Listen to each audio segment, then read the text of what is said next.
Welcome, welcome. Good evening. Looks like another beautiful day to fly. As long as you don't use the real weather.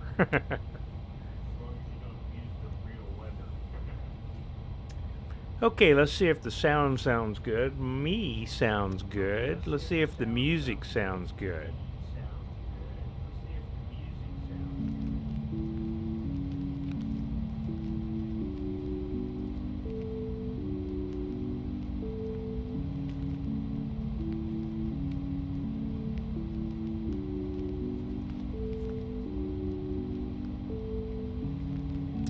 Well, I hear a little music over there, so if anybody's on the chat and wants to comment about how the sound levels sound, that'd be great.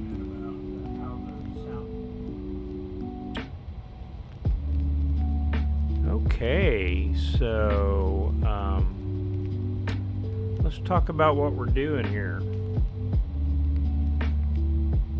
Let me go outside and look at this beautiful airplane. I mean, it's kind of ugly, but it's beautiful.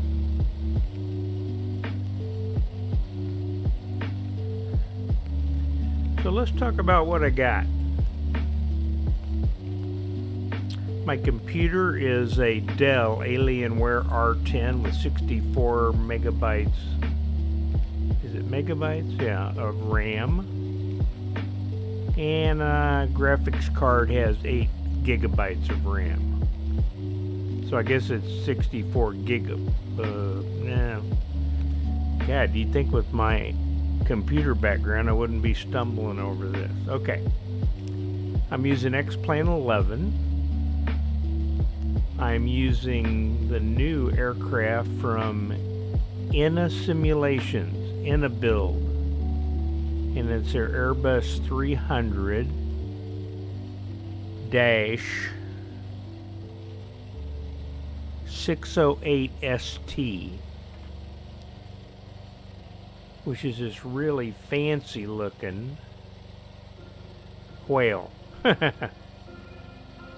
Now there's several paint jobs for this. I think there's 5 of these that look similar to what you see here on the screen. You can also get paint jobs for UPS, FedEx. DHL has a cool yellow and red or orange paint job. You can do Delta, you can do Southwest. That's kind of a cool looking machine. You can do the Dream Lifter. That's Boeing's airplane, but you can put the paint job on this one. So there's really a lot of different paint jobs that you can use. Now the thing that they have that's really cool, and you can look at it in those last streams I did, is the special airport over in Wales. The identifier is Echo Golf November Romeo, if you want to check that out. Anyway, if you buy this aircraft, which is around $62 and some odd cents plus tax in the US, you get this free airport. And what's cool about the airport is it's a Airbus factory. So at the airport they make Nikki Fizz, hey, how you doing? Thanks for the follow. I think you've already followed me if I was looking at my paperwork correctly. So anyway, that special airport's really cool. It's got an Airbus, it's got this whale hangar where you can get towed in and the doors close around the nose and you can load the cargo from in there.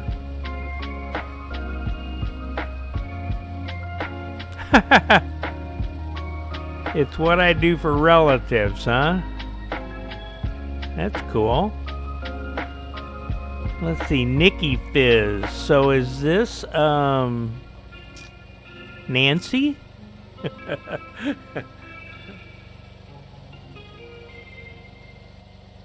That's pretty funny. Wrong gender. Is it Shane?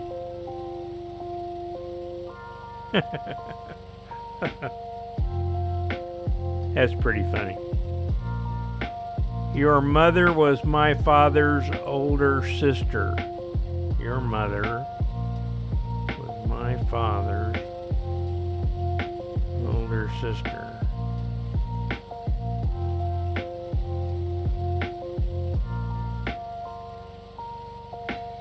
That makes you Mike? You know, flying's easier than this. Oh, okay. Well, welcome. Well, let's see, I was talking about a special airport, and it's over in Wales. You know, all the Airbus parts are made overseas, and then they fly them around on this cool airplane to assembly plants. Now, there is an assembly plant, I believe it's in South Carolina, that makes Airbus 320s. So you can haul all kinds of cool stuff.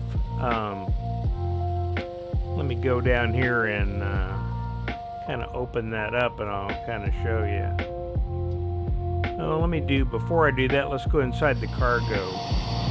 So this is what I'm hauling. I got a helicopter in there. Since I'm a helicopter pilot, I like these helicopters. Now you can haul all kinds of different things. So let me show you that page. It's got a cool electronic flight bag on it, so that you can do all kinds of cool stuff. So there's a loader, and as I have loaded the helicopter, but you can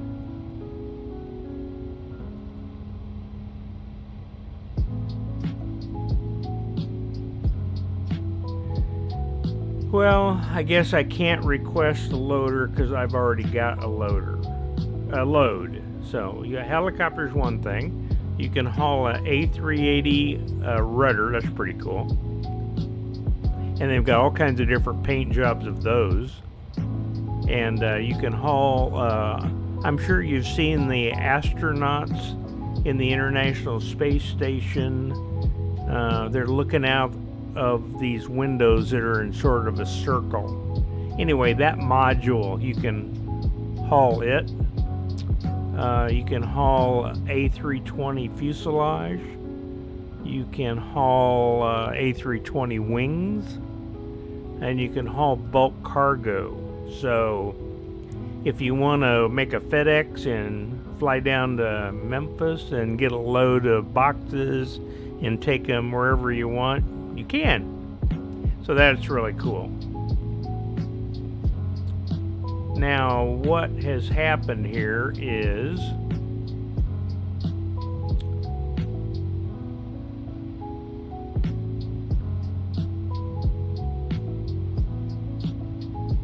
pardon me while I think. I can't talk and think at the same time. So what I did in my stream on Monday night was I was at the Airbus wing factory in Wales, and I picked up this helicopter, and I wanted to fly to Kansas City. Y'all know I'm from Kansas City, so that would make sense. Well, this airplane is kind of slow. An Airbus 320 cruises at about 7.8 Mach.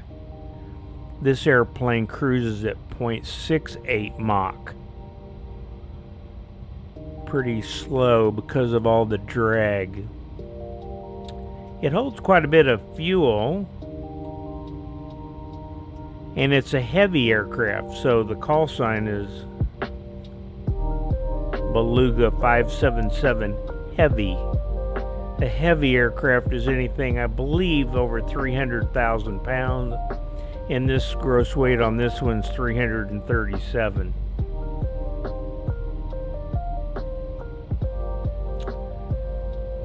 So on that stream on Monday night, we went through most of the airplane and got it started and taxied out, loaded up, and took off. And I had a nice takeoff.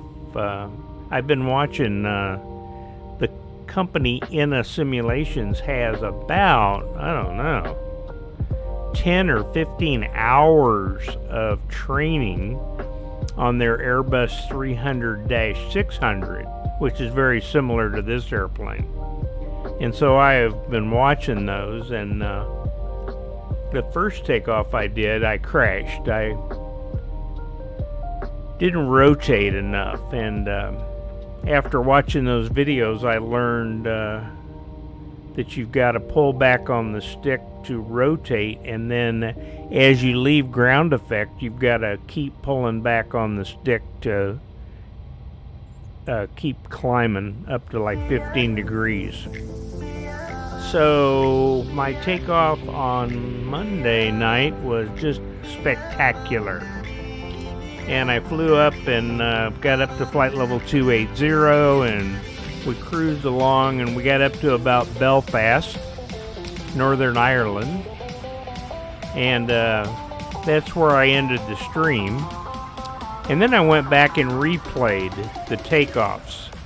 And so if you want to go back and watch that stream, it's pretty interesting, because then I was able to spin around, and I think maybe my... Hey Mike, is that music too loud?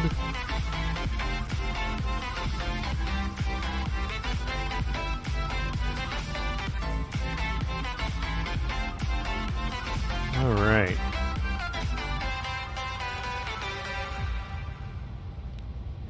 Let's bring that down.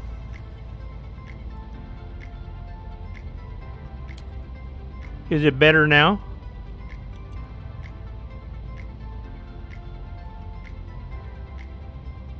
Very good, thank you. It's always good to get feedback. I did a stream earlier in the day on Monday, and I was going through all the systems and the overhead and everything, and then when I played it back, there was no sound. So I had to delete that. So again, we got up over Belfast. I kind of ended the stream, and yeah, thank you. So send me a text later and explain Nicky Fizz to me. Let's see. So my plan was tonight I was going to continue the flight from, you know, maybe a couple 100 miles outside of Goose Bay and go in and land. Well, I saved the position that I was at in that first stream, but when I took the X-plane back there, I absolutely, well, nothing was set up, so, and you can't pause the simulator and program anything, so it was impossible. I just could not figure it out. Maybe somebody who uses X-plane more than me knows how to do it, but I decided that I would start this flight at Goose Bay, where I was going to go in the first place, and fly down to Kansas City. So that's what we're going to do tonight. We're not going to fly all the way to Kansas City because it's a 5-hour and 14-minute flight. So I'm not streaming for 5 hours and 14 minutes, but you know, people stream for like 12 hours or even 24 hours sometimes. I was really into farm simming, and that was my grandson's fault. He got me, he was sick one time, and he got me to playing farm sim on the computer, and I got totally hooked. I mean, I spent thousands of hours playing farm sim. But then when I found out you could actually, I mean, I was watching streamers too, but I decided I would stream something that I know, and that's flying, so that's what I'm doing. I've also delved in, you can see on my streams, I played around with Eve, which is a space, really cool space game, but it was extremely difficult and time consuming, so I didn't want to put that much time in, but I do have 3 videos that you can watch in various places. As I was trying to learn how to fly the spaceship and kill guys, and really, wow, that's cool. So yeah, so now I'm doing flight sim again, and I have been. I really like Microsoft Flight Simulator from the visual standpoint. It has just the really cool. Oh, cool! I'm trying to become an affiliate, but I'm gonna have to. I've got 26 followers now, so when you get to 50, you become an affiliate. So I'm not in any hurry, and it's just fun to do. So let's go back to where I was. So I am in Goose Bay. Let's kind of look. I've got a couple things I've got. Across the top there is the information about the flight. Excuse me. And that the product that the guys who make that's called Fly Live Studios. And so that puts that information across the top, which is kind of cool. And now I've modified my overlay. You can see down here where I've got the let me go over here and see if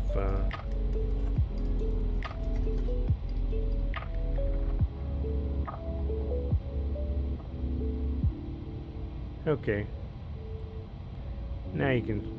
I was wondering why you couldn't see my mouse moving around. Oh, there it is. Okay. Oh, well, one problem is that when I look at my feed, it's actually way behind my actual what I'm doing.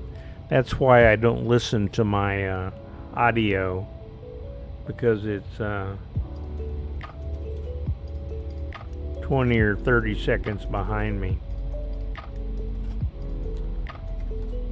Oh, I was going to say that the stuff along the bottom there with the last follower and the $2 that somebody gave me, and that's where, and of course I love my little tip jar over there. So anyway, that's an overlay.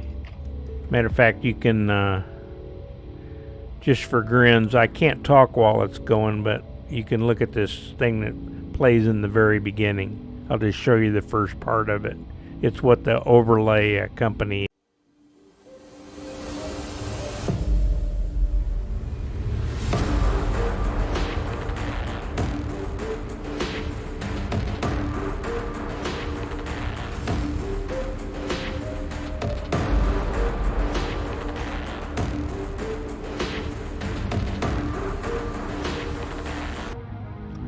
Anyway, that's kind of cool. Let's see, what else have I got? Oh, there goes my chip jar. I love watching all that stuff fall into it. Now, normally I have my GoPro camera on so you can watch my mug. And I figured out how to put a green screen up, and I figured out how to put a picture of the Airbus cockpit behind me. And but right now I'm just boring you with my voice, and you don't have to look at my mug, so you're lucky.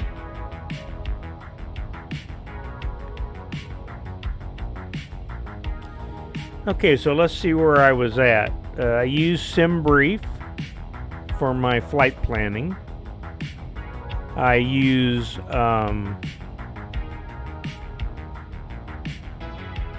Navigraph charts for my navigation, and you know, the ILSs and the taxi charts. So I've got those in another window that I'm not going to show you, but that's where I'm getting my information from. So let's kind of look around the airplane real fast here. So there's the pilot's view. This airplane was built in the mid 80s and it's 70s technology. So back then they weren't quite sure about glass. So you see that it's got ECAM screens, and it's got this standby artificial horizon with the airspeed and altimeter,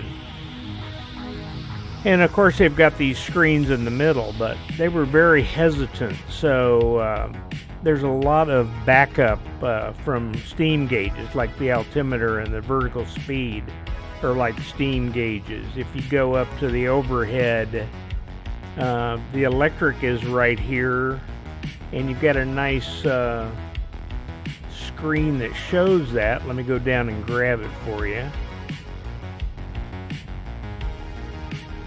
So you can grab these and they pop out.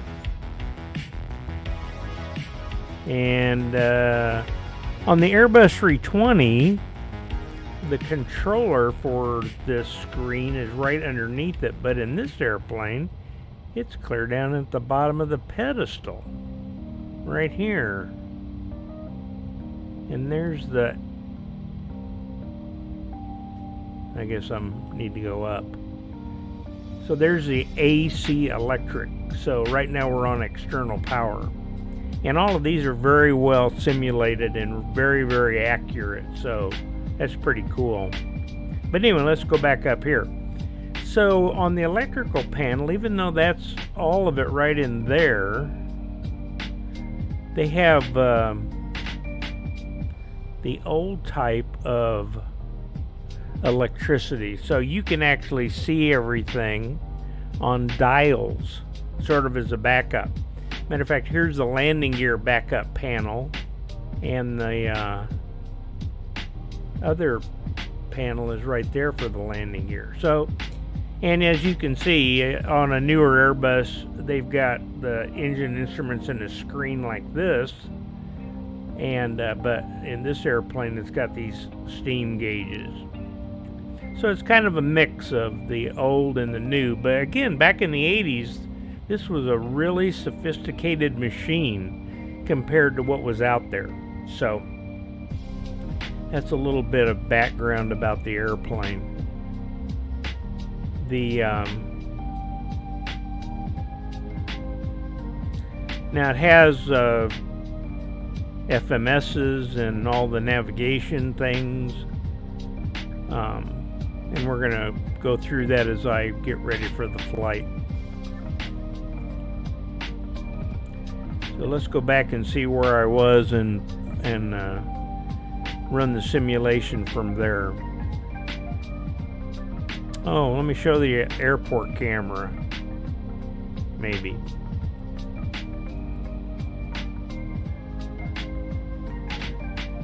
And we'll use that view. Oh, that's a good one. So now you can see me on the ramp, and this is Goose Bay, Newfoundland. It's not a custom airport, but it is a pretty cool rendition. Got some F4s down there, and got some ground equipment over there, helicopters, Coast Guard. That's kind of cool.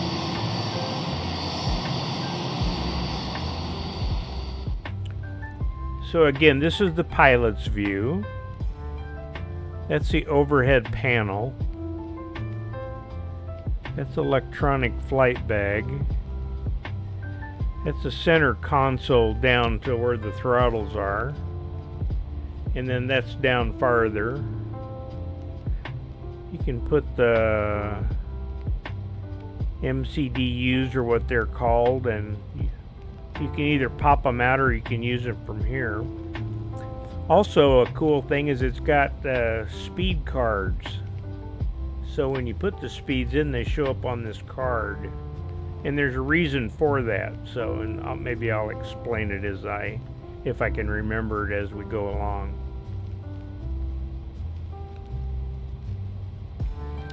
Okay, let's go back to my planning.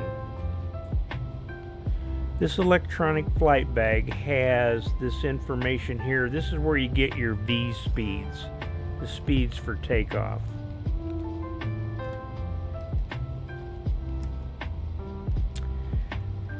Let's see, the winds here right now are 210 at 13, gust to 39. Let me see which runway I'm on. 210. I think there's a 26, so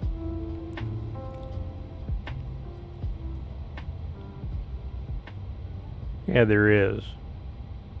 So we'll plan on departing on runway 26. So this electronic flight bag gives you information about the, for your V-speeds, you can put in the information about the runway, and let's see, I guess it's populating it. We'll watch here. Shows a field elevation 160 feet.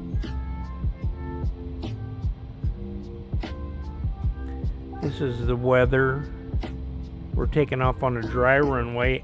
Anti-ice is off. If you have any questions about what I'm passing up, ask in the chat. There's the takeoff weight. What kind of flap setting we're going to use for takeoff? Maybe. Air conditioners are going to stay on. Remember, the air conditioner uses bleed air from the engine, so in some cases, because of altitude and temperature, you may not be able to have the air conditioner on for takeoff. And then we don't normally use full thrust for takeoff. We use what's called a flex, which is there's no reason to use the engine 100% when you can safely take off with less. So anyway, you put all the information in. Let's see why it's not giving me what I want. Oh, there it is. I guess I needed to pick that. So it's, the runway is 3,400 meters long. Now, you know, for a while here, when they first came out with the airplane a couple days ago, you could put pounds in. You know, for all of us Americans that still don't want to do metric. They overseas, they went to metric a long time ago, and they laugh at us, and they just put out an update to the airplane, and they said, yeah, forget you guys and your pounds. We're not going to let you do that anymore. So let's compute this and see if it'll give us the information we need. Well, that headwind ought to be, we ought to be able to get airborne at gross weight with that. Oh, there it is.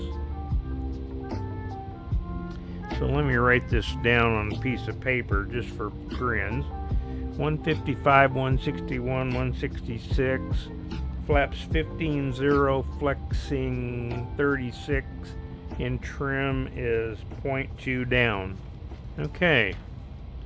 Now, nice thing is you can send this data different places. So let's send the data to the FMS. And I'll show you that in a second. And then let's also send it to that card. Okay.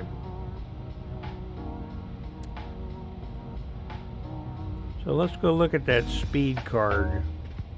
And see, now you can see that our takeoff weight's 153,000, they call it tons, so it's 153,000 kilograms. And we're going to take off flaps 15.0. So what that is the first number is slats and the second number is flaps. So we're going to take off with no flaps, but the leading edge of the wing is going to droop down. There's our flex temperature, our CG, the trim. The acceleration altitude is what altitude you climb to, and then go to your like 250 knots. It's a metric ton. 2,000 kilograms is a metric ton. And here's our speeds. V1, 155. That's a takeoff decision speed. If something happens before that, you can stop on the runway that's available. At or after that, if you try to stop, you're liable to run off the end. You're supposed to go. And the airplane and all these numbers are designed so that you can go. It flies just flying on one engine. Oh yeah, 30 years in the steel industry. Did you guys do metric tons, or did you stick with pounds and stuff? Anyway, then VR, of course, is when you rotate. And V2 is the single engine climb speed. So you want to get to that speed, and then if an engine quits, you're pretty safe. And then the flaps come up at 166, the slats come up at 212, and the clean speed is 243. Wow. So if the slats and flaps are up, you can't slow down slower than 243 knots. Wow. But remember, this is a huge airplane. So, and then over here it allows you to write down the ATIS. And then there's also a landing card. So it shows that the approach speed is going to be 152 knots today in Kansas City. Hey, sorry, Mike. I got a bot on here. If you cuss, it won't show it. If you let's see, 15 messages were deleted by the moderator. Whoa, what happened? You must be typing too much.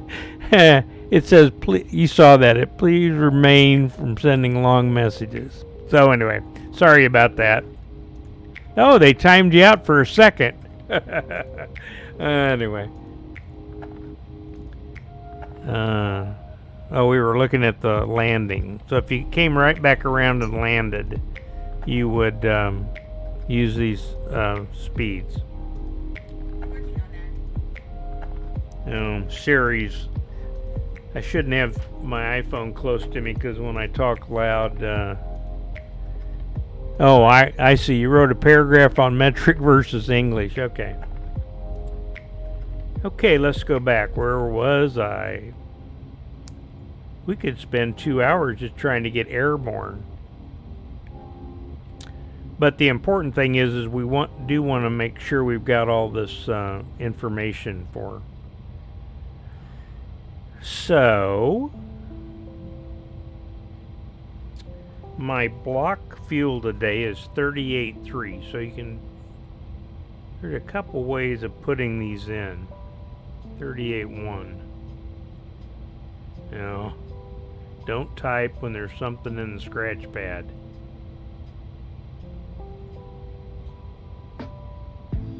38.1. I got too much fuel on board. I'm going to have to defuel. Zero fuel weight's 115.9.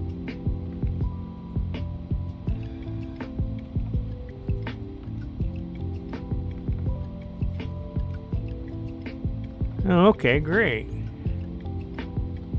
And then it shows the takeoff weight 153.6. And the max takeoff weight for the airplane is 153.0, so that 600 is for taxi. And now it's populated this page. So our taxi is 0.4. Our trip, we're going to use 24,000 kilograms of fuel, and it's going to take 3 hours and 46 minutes. We've got a 5% reserve, which is 1,200 kilograms. Our final time, and then extra. So I've got about, oh, that's because I have too much fuel on board. So let me take this back down to 38.1 if I can figure out how to do that.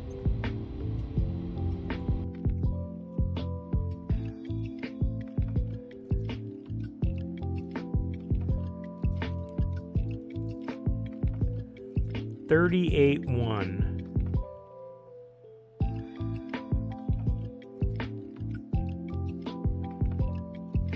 That's pretty close right there.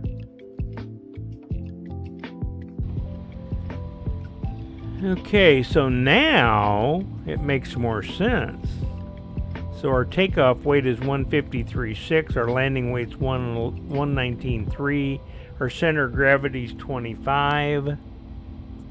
We're going to fly at flight level 280. The optimum is 285 and the maximum is 302. Again, the airplane, Airbuses do a lot of information so you don't have to.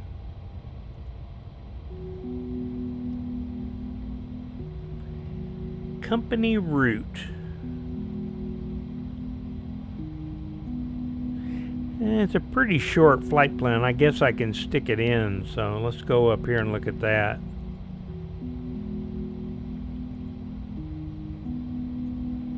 So we said we were going to use runway 26 in the Goose Bay 3 departure.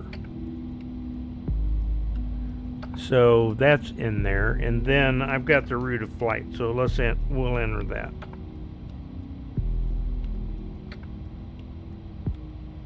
Now normally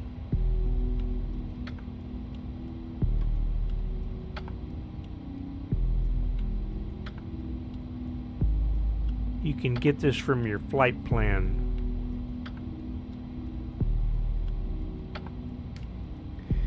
It's pretty short, so I'll just put it in.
Hey Mike, this route of flight's about over your house.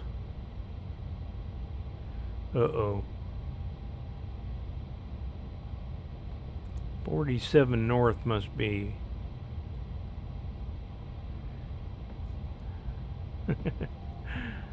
Yeah, this thing would definitely squash you, wouldn't it?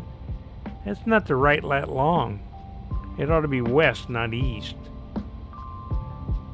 Oh, I can't type. Let's go back and see if we can pick it up. So, if you type in an identifier, like I just did, incorrectly, it shows you where it is, and you are supposed to pick the correct one. And there wasn't a correct one on there, so BQS.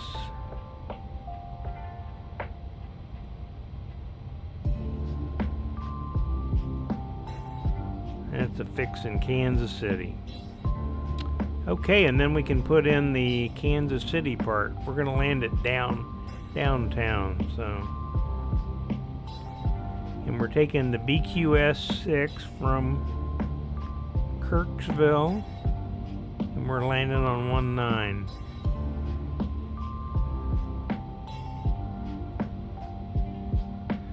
Wow, okay, so now let's look at how you make sure that all this is correct. So again, you have two pilots in the airplane, so it's not like one guy is trying to do all of this stuff. So on one of these screens, which is this one, you can verify your route. So let's go down and look at it. So that first fixes out west, and then you just keep going. And now we're at Kansas City. And the next one is the ILS into runway 19.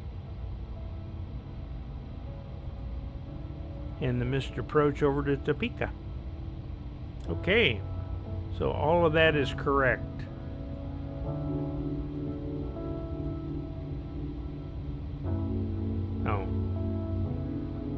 wrong knob.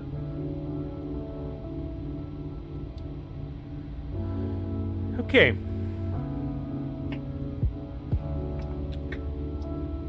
So let's look at the rest of the stuff here.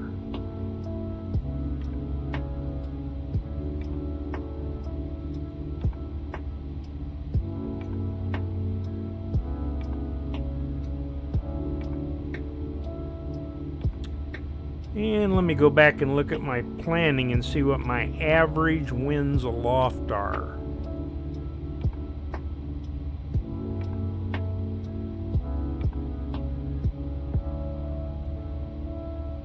Now I could be showing you the data that I'm getting that from. 253 at 72. So 253 at 72.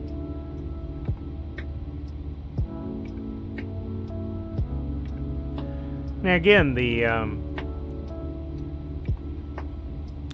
airplane and the computers all take all of this data to figure out your information.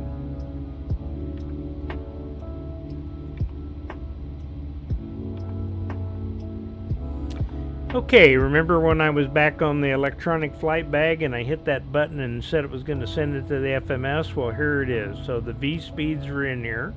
Flapper traction, flex, slats, trim, runway, acceleration height, and the information for the approach. Let's see, I'm going to copy the active just so. Here's your progress. It's 1,639 miles down to Kansas City from here.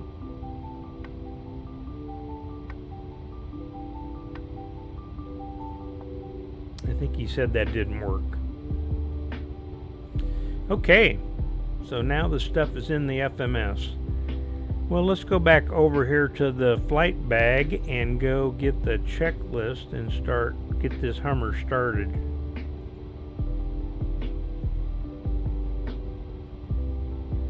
So the cockpit prep is complete. The fuel quantity, we talked about that. It's in kilograms. The takeoff data, we just looked at it. It's set. The field elevation. So I need to set the field elevation for Kansas City, which is about 700 feet. So little knob right here is where you set it.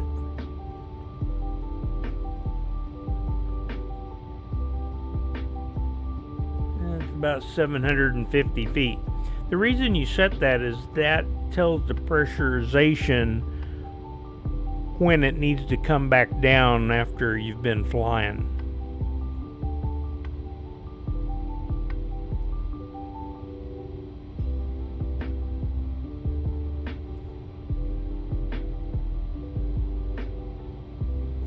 The altimeters, I set them. The brake anti-skid normal and the doors closed and windows. So let's do brake anti-skid. It is that knob right there. Let's go ahead and turn on max. Hope you gotta have the engines running. So that's the nose wheel steering and the brakes. Let's go up and turn on the beacon. It's right there. While we're up here, let's start the APU. So it's best at this point to turn on all your fuel pumps. If you don't turn your fuel pumps on, the engines might not start. And the APU has its own fuel pump, but so you don't have to turn on the pumps. But let's go down here and get this screen. See, I turned on the power to start the APU, and it automatically brought up the nice little screen. So let's hit start here. Where'd that panel go? I lost the panel.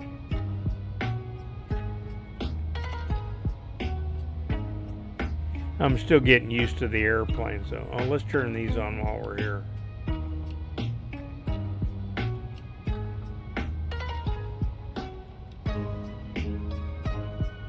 Oh, it's down here. Okay. There it is. So let's start the APU.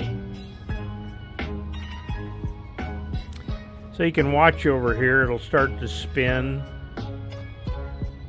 and igniter will ignite the fuel, and away it'll go. Well, you can even hear it.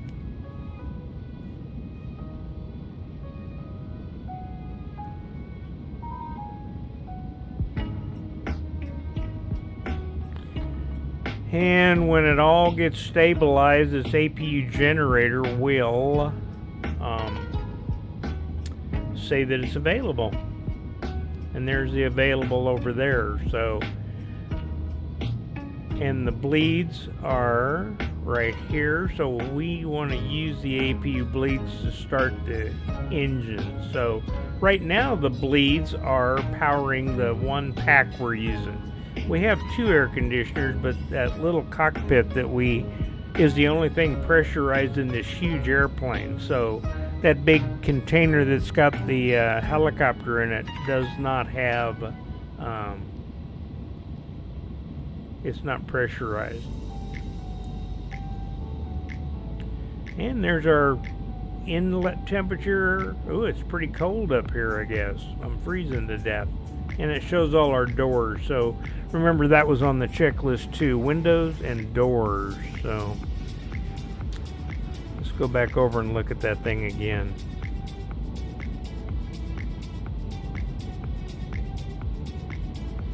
Okay, so windows and doors.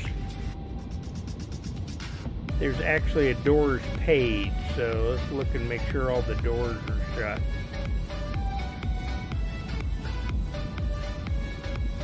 Hey, they all are. Not too many doors in this airplane. That huge one in front, and then there's access here behind the cockpit. That's how you get up into the airplane, and then there's a little cargo back in the back.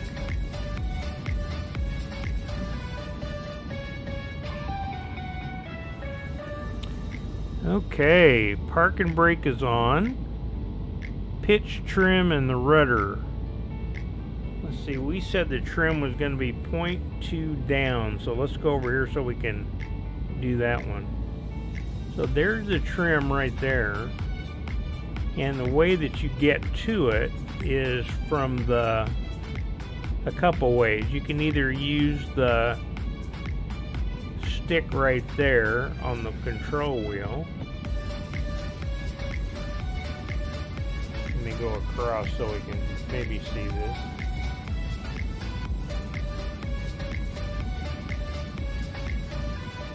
Put that up so you can see. So let's go down there and look and see what it says. Oh, it's at 0 now. So there's 1 down, and we want 0.2 down. That's not very far. Probably not even worth messing with. But we'll try it. Okay, I'll say that's 0.2 down. Pitch trim set, rudder trim was at 0. We need to arm the spoilers, and the way you do that is you raise that handle up right there.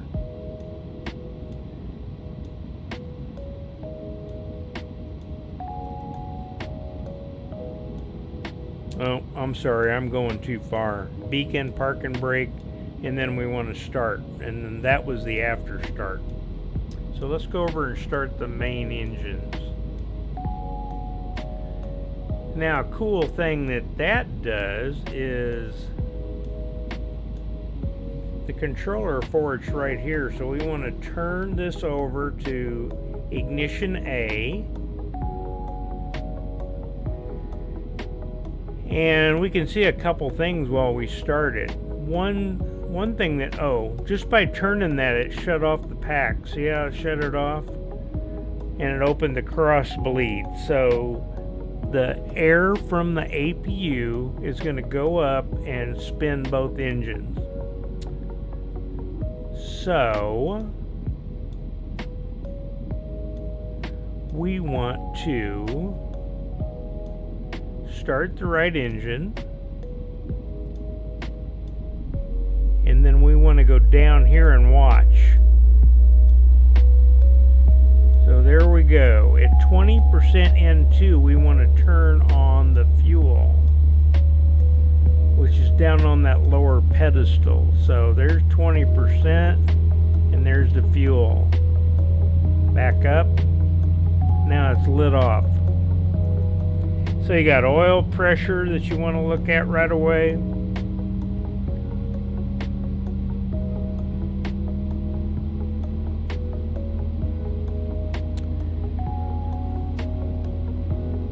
N1 is spinning now. We're watching the ITT so it doesn't get too hot. We're looking for two things: a hung start where it just doesn't start. That's the generator coming on. And we want to look for a hot start. And when everything's done, this is about in the 20s, the 40s, and 60s. So that's a stable start. So let's go up, if I can do it this way, and start 1. And come back down. N2 spinning.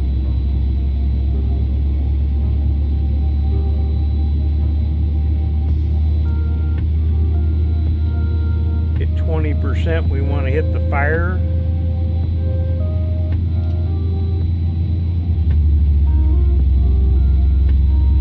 Oh, you can even hear them starting out there. Got light off.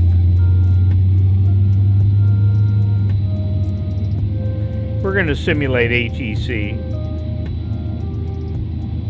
Though I have a great frame rate, it's like 35. I only need 25 to use VATSIM.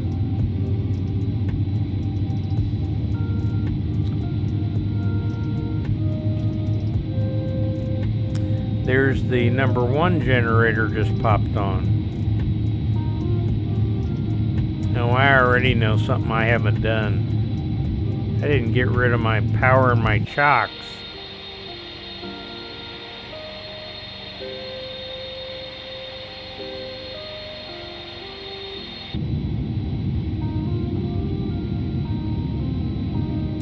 So let's go up on the overhead, get rid of the external power.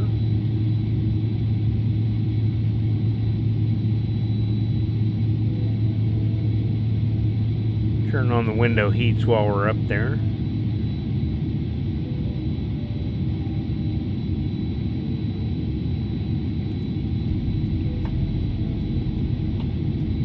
Let's see if this air conditioning goes back once it starts. Oh, I know what. You got to move that switch back. Now watch over here. There's the pack come on. Cool. Well, we're going to taxi here in a minute, so let's turn on some lights and go back to our checklist. After start pitch trim, we set rudder trim with 0, spoilers were arm flaps and slats. We need to put those down. Now that we got the engines running, we've got hydraulics, we can actually do that. And we want to go just to the first notch. So slats are going to 15 and flaps are going to stay up.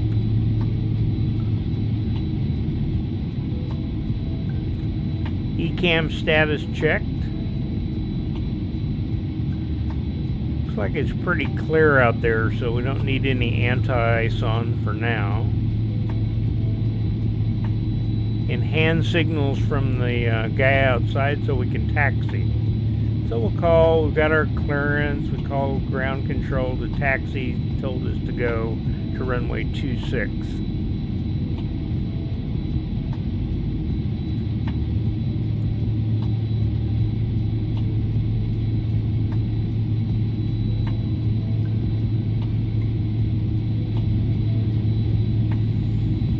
Okay, I got some, I was also going to say these custom camera positions are by X Camera. I programmed all of these so you could watch them. Uh-oh. I still have not got rid of I'm glad I looked outside. It's gonna be hard to taxi with the chocks in and this thing sitting in front of me, so let's get rid of that wall. The second time I've seen it now.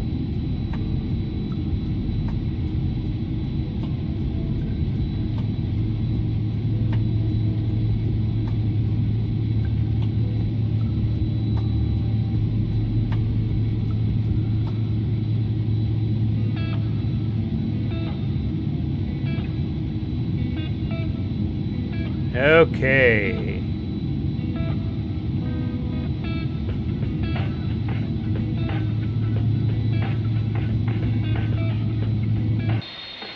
Now that looks a lot better. No chocks, no equipment to run over. I might have a fighting chance here. So the outside, we got some cool pictures. We got underneath the gear. We got the top of the rudder. Right wing looking forward. Look at the right, looking aft. Looking at the right engine and the left engine. Pretty cool.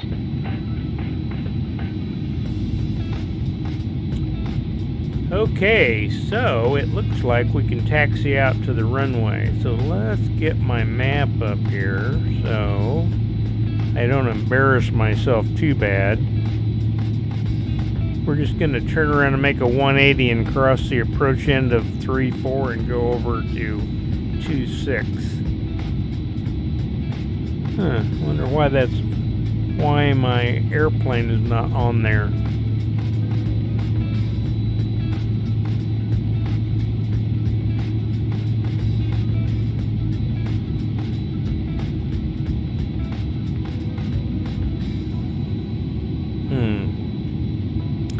I won't worry about that right now.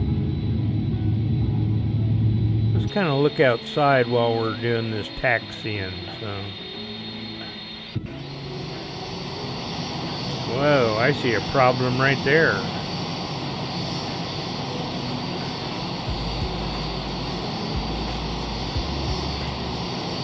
Okay, so let's take the brake off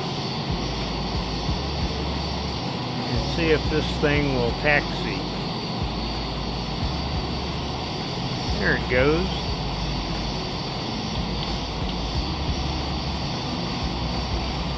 I don't like those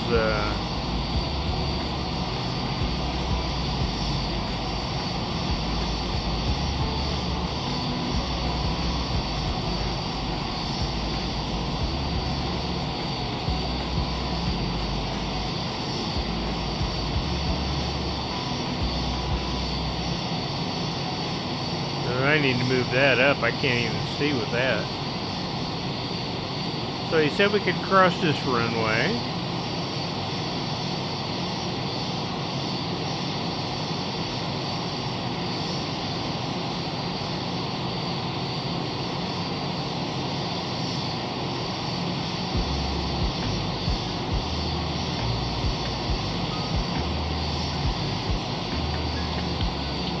We're going to go over here to runway 26.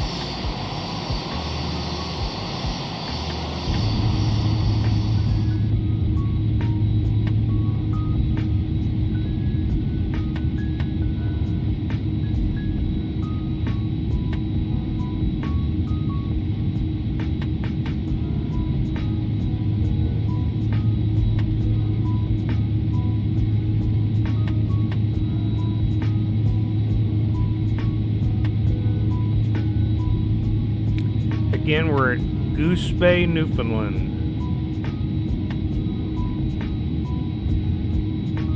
Departing for Kansas City with a helicopter on board.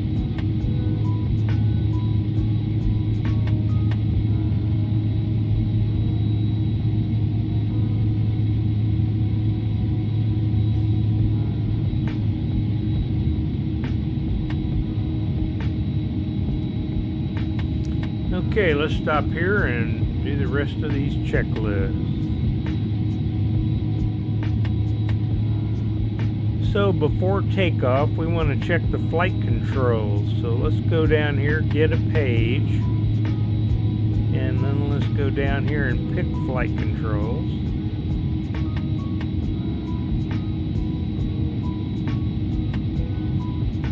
We want to look through these anyway, but let's pick the flight controls. Okay, so let's do the elevator. Full up, full down. Let's do the left aileron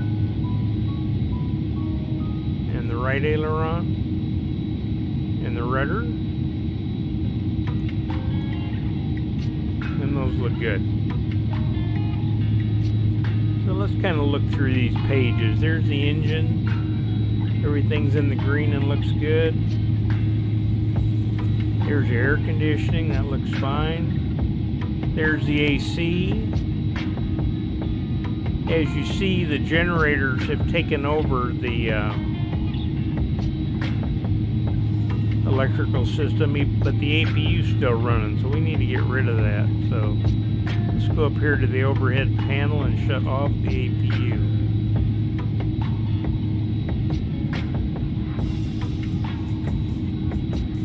And as you see on the electrical page, it got rid of it, and if you went down here to the APU page, it would show you that it's shut down. Though I do need to shut off the APU bleed, which I should have done. Now you can see that the logic has got the air is coming from the engines and going up to this pack. So really, this ought to be crossways.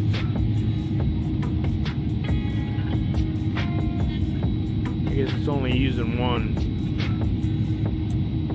Let's turn on the strobes for takeoff. And we still need to use our checklist, so let's see where we're at there.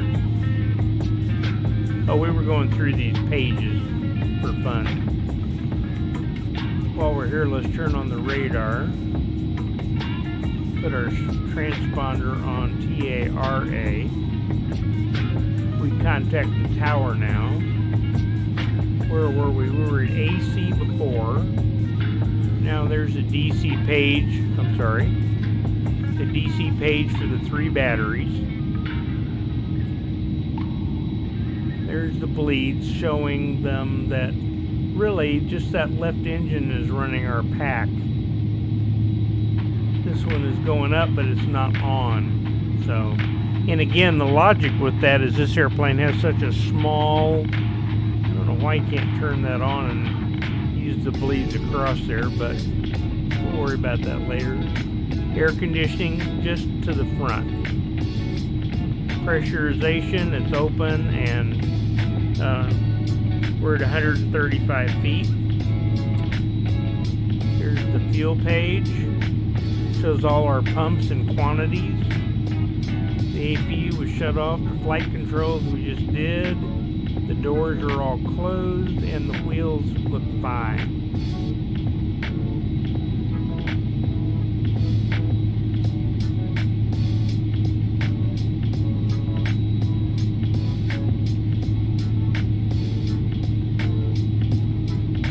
I ought to have my radios on even if I'm not going to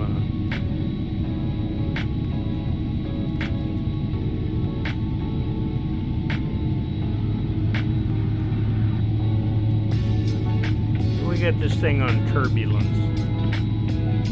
Oh, it's got a gain on it. And the tilt works too? Alright. So if we run into any weather, we'll turn all that stuff on.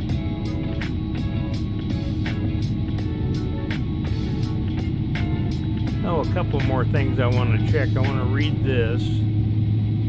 Vertical speed and heading. We were supposed to set V2, so let's see what V2 was. V2 was 166. So I want to set that right there. 36.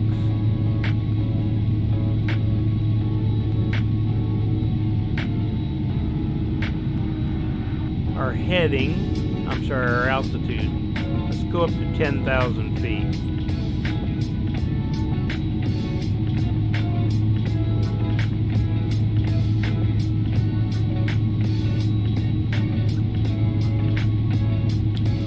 Let's go ahead and pick auto thrust. It won't work yet. We're going to do nav as soon as we get airborne.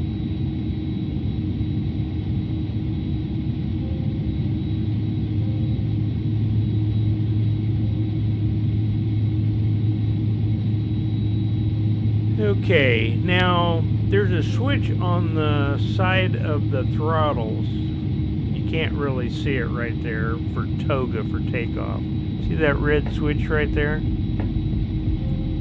But it's kind of hard to do that, so they've put a way of, for the simulator, you click right that screw right there and it'll take the information and do what it's supposed to do with it. So let's see, we wanted to flex.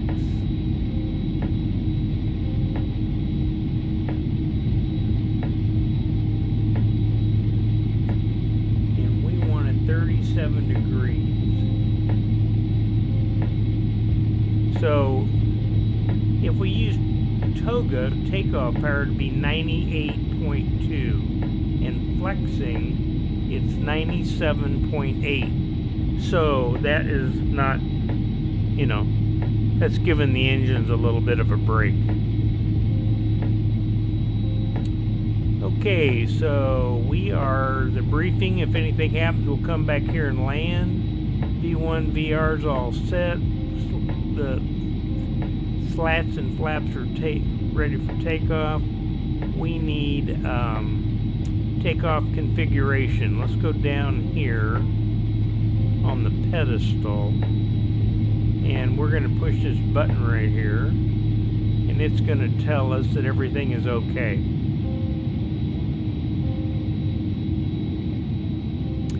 It doesn't check everything, but transponder, we set it on TARA. Auto brakes we put on maximum. Ignition, we can leave it where it is.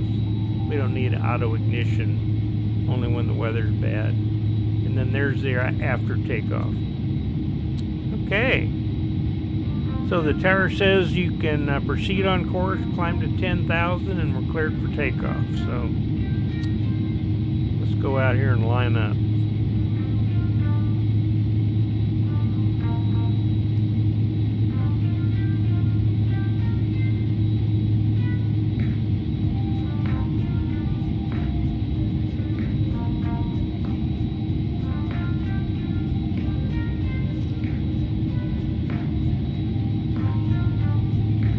And it moves, it's got enough power that it moves on its own. And I'm not really impressed with the runway. It got the lights in the middle of the taxiway. Makes it kind of hard to line up from with those bars up there. Well, not everything's perfect in the sim world, so.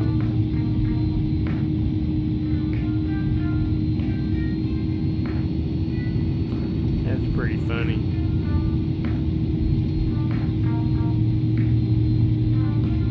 So whoever made the airport kind of messed this up. They should not have those lights in the middle of the taxiway. Hopefully that won't cause us to crash by running through them.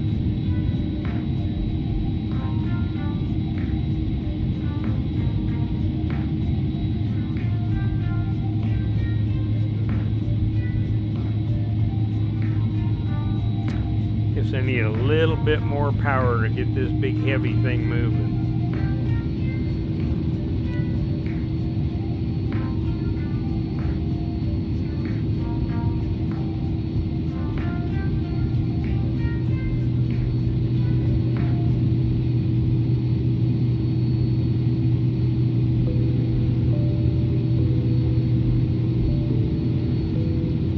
Okay, let's stop here for a second and make sure we've got everything done. Remember, you can't use the altitude above you, the runway behind you, and the fuel in the fuel truck. So you want to make sure you've got it all done before you go.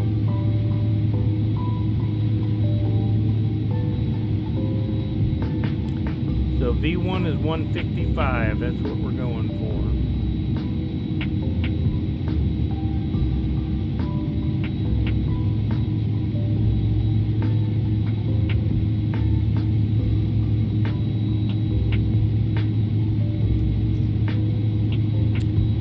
Okay, so the park and brake is off. Let's hit this button and get the engines coming up. Here we go, auto thrust. We're going to let them spool up a little bit before we release the brake. Okay, let's go.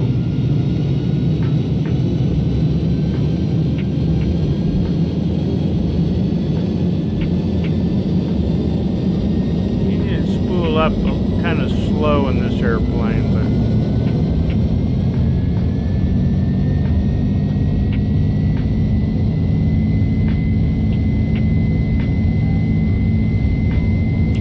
power set 80 knots. There's 100 knots.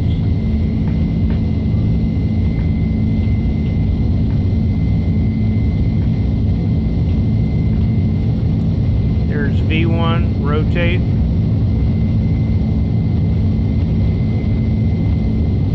You got to really pull this thing back to follow that flight director.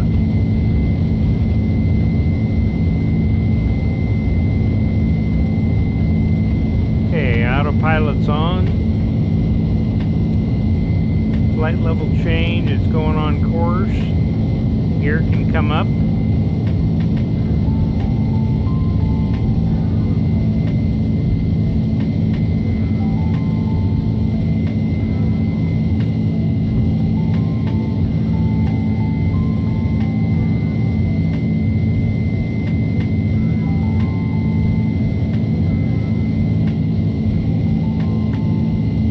Go to second segment climb, which is 250 knots.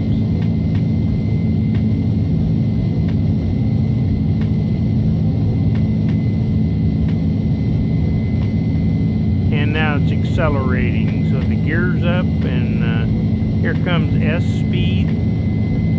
So we can already put the flaps up.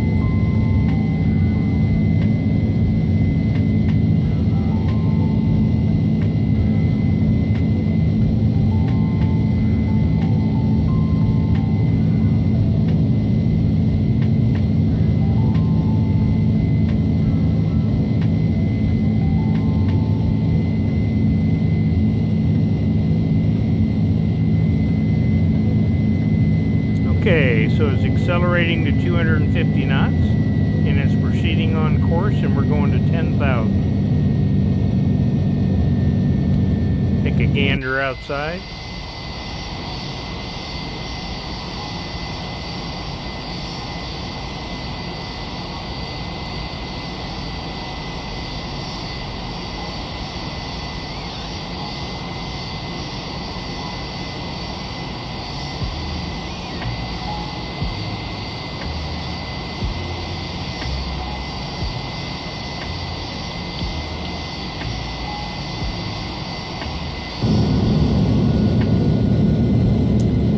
TAT and frequent icing. We're clear skies, so we don't need any ice on. So let's see, we're in Canada. I'm not sure what the transition altitude in Canada is. Of course, in the United States, it's 18,000. But let's go ahead and do it now.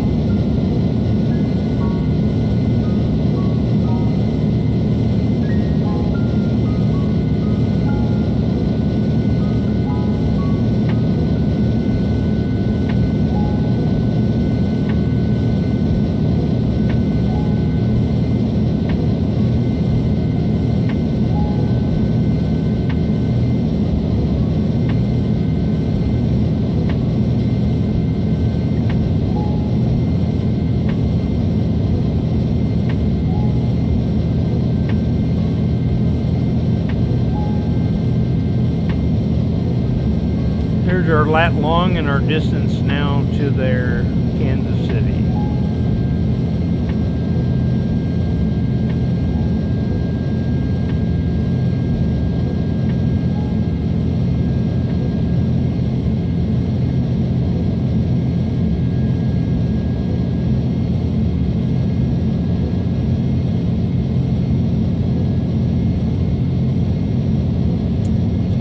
What happens? 9,000 for 10,000. Let's see if it stays at 250 and levels off at 10,000.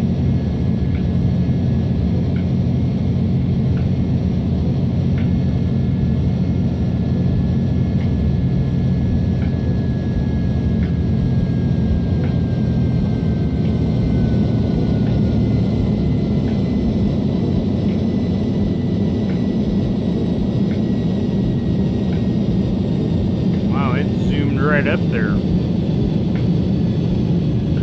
The engine power's coming back, and it's staying at 250 knots. Very nice.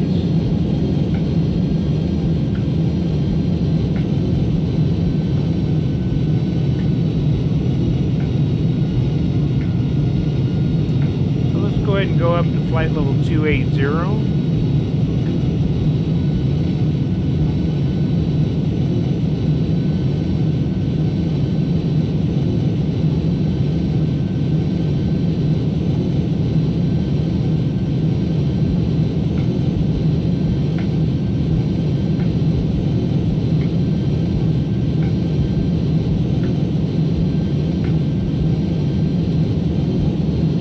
Comes the power up for climb, and let's see what our rate of climb is. Remember, we are at max weight.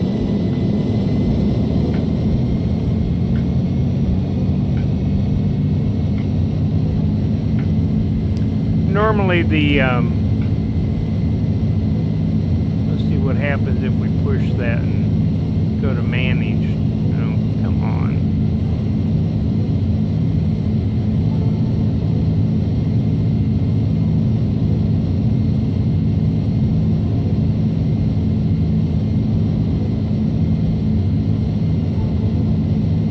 Set. Okay, I don't know what that is.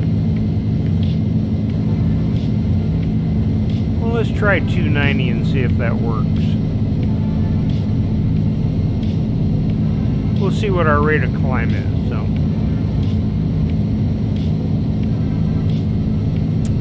there's a speed trend vector bug. It shows that it's accelerating and how fast it's accelerating.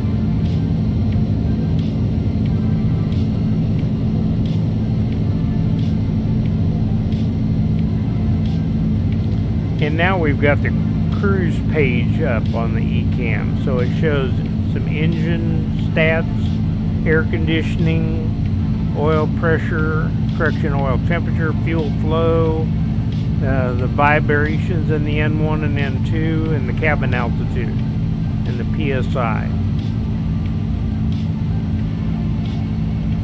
So climb is 98.4. So let's see how fast we're climbing here. Whoa. Not too happy with that speed. I think I'll slow down a little.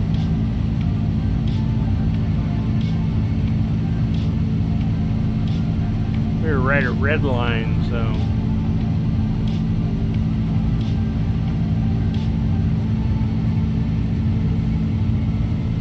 Okay, we're going up to flight level 280. We're doing 0.55 Mach right now.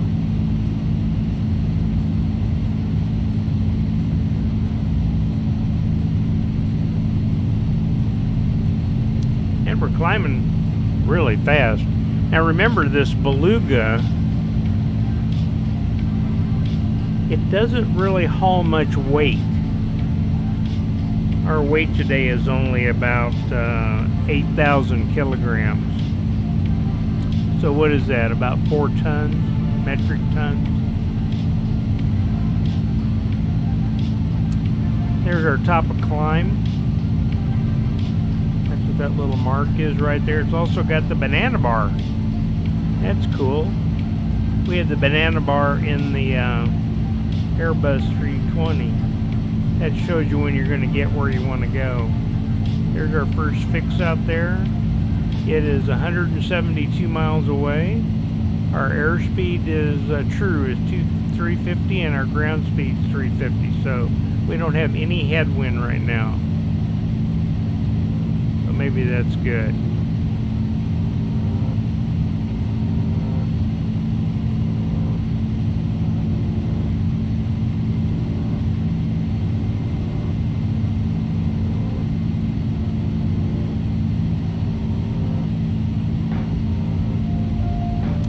So I'm going to do what I did last time on Monday night. I am going to get up to cruise altitude and check everything out, and then I'm going to replay the takeoff a couple times. Because I don't think you want to sit here for 5 hours to go to Kansas City. So, and there's my progress bar across there showing that just started in the green right there.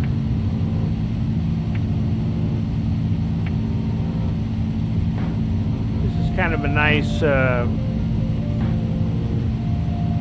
here where it shows we're at a 19, we're doing 364 knots and we're climbing 1,700 feet a minute. That is really good. We're at a 19,500 feet. What do we got for a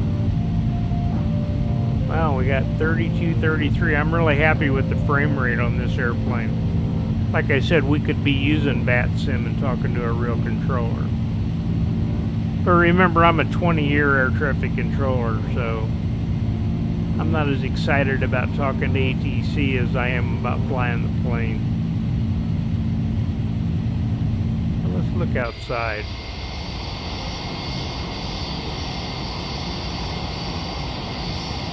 Look at the reflection.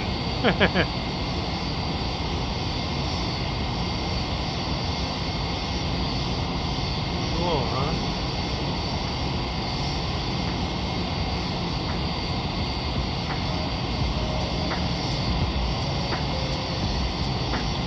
I love the top of the rudder. I'm gonna fix that bottom here a minute, so hang on with me while I do that.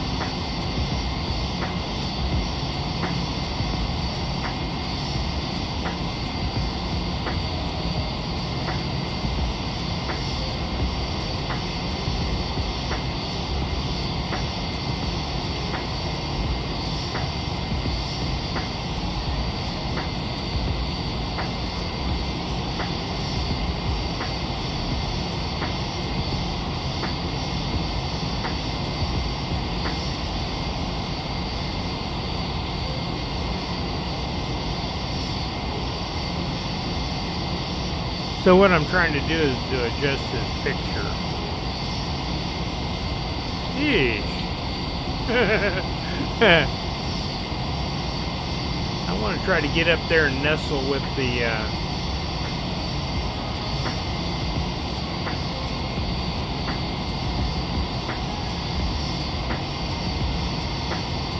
maybe you can't do it in the air, I'm not sure. Let's go down. There it goes. I don't know why that up was so crazy.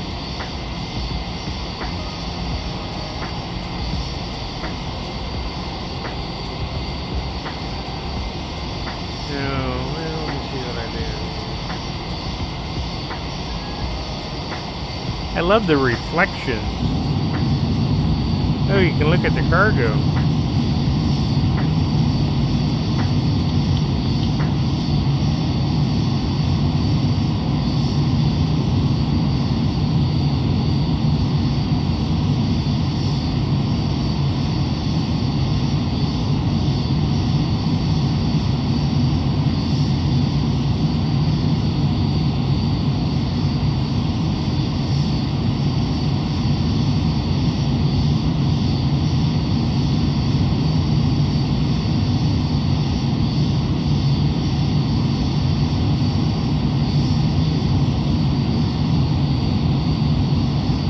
Okay.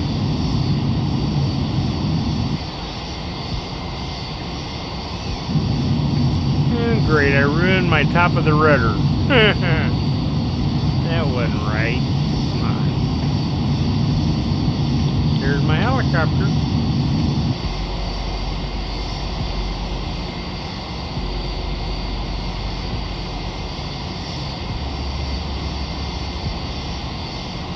I'm going to go back and put it where it was. So, the top of the rudder.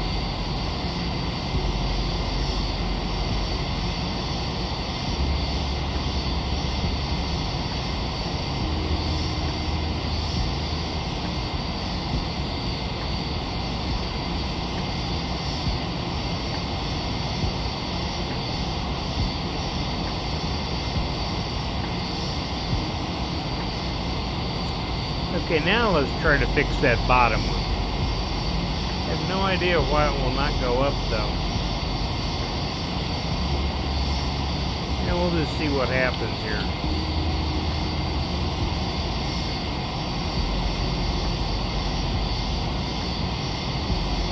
There it comes. Wow, it was just crazy down, I guess, huh?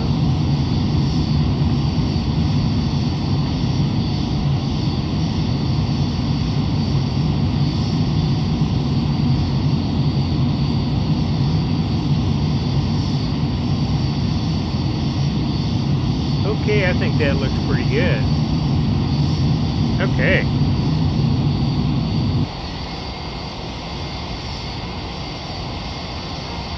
So that kind of shows you what that X camera does. It's really neat. You can make all kinds of really cool shots and stuff. How we doing? 26,000 climbing.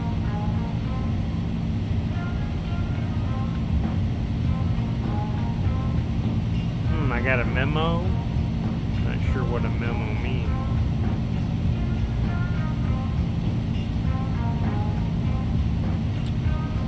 Pedestal.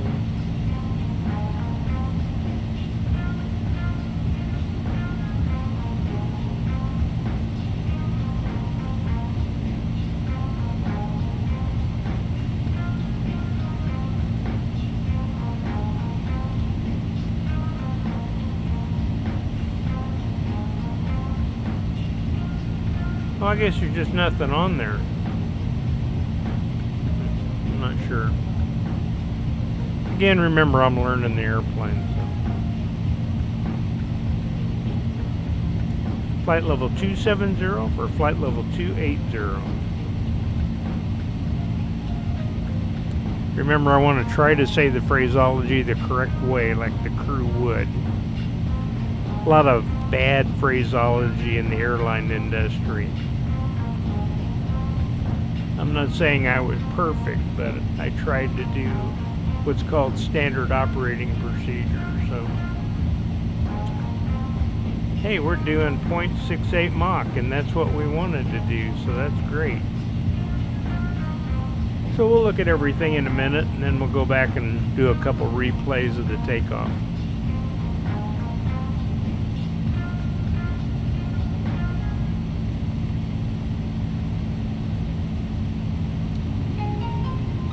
Okay, so we're at the right speed and we want to go and set the cruise thrust.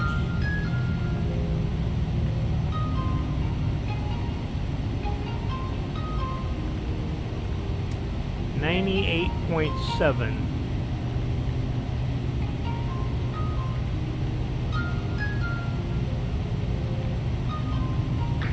All right.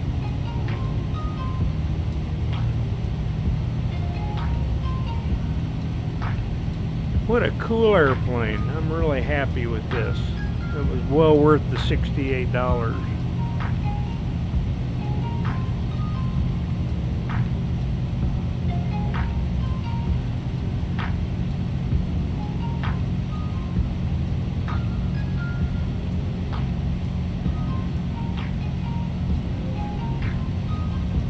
So let's look at these pages and see if we can see what our progress is.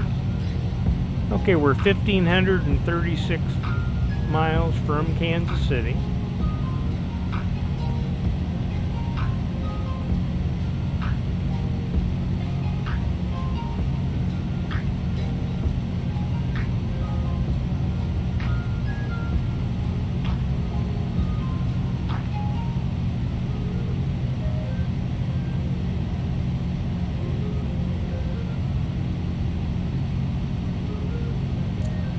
So we would be minimum fuel at 22.47, and right now it is 17. Got about 5 hours of fuel on board.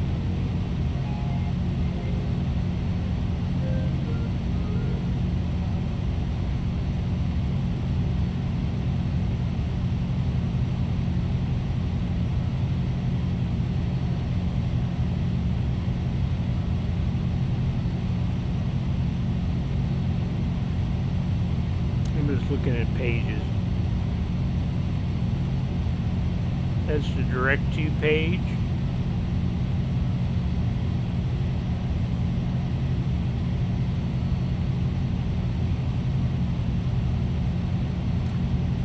So we're going to be in Kansas City at 2109, and we'll have 12,800 kilograms of fuel. Right now it is 1728. So you can see it's about 18, 19, 20. We're about 3 hours and 40 minutes from Kansas City.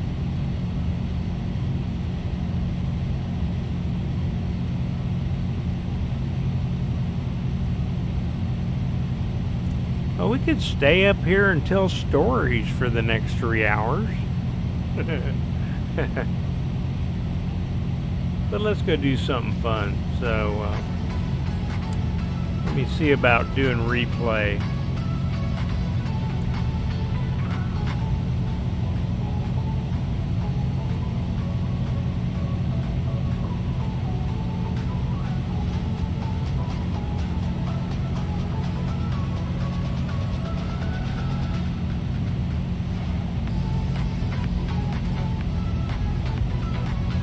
Okay, let's toggle replay and see what happens here.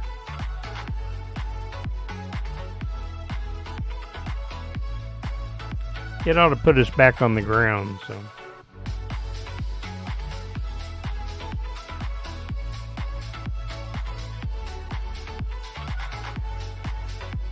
Hey Mike, are you still here?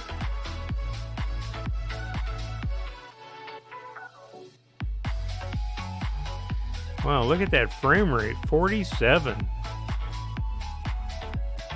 Hey.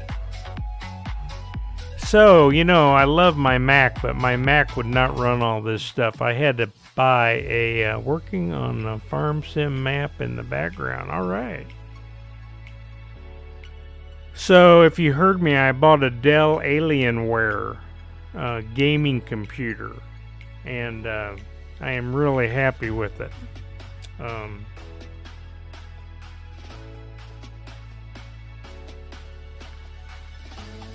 So I was trying to go to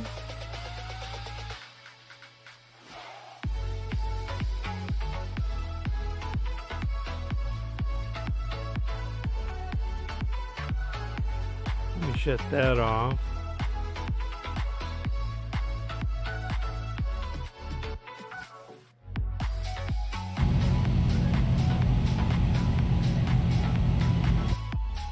Oh, there it is. Okay.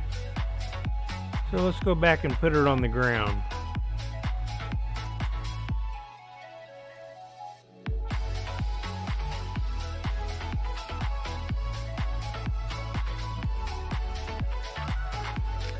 I do have a Discord set up. Let me see what it is.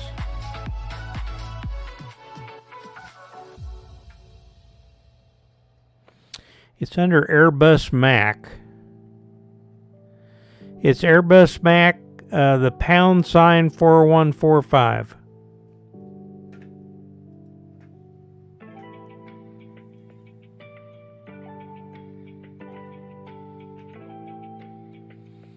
Okay, we're back. Where are we here? Ooh, I'm sitting on the ground. I'm liking that. Let's look outside. Okay.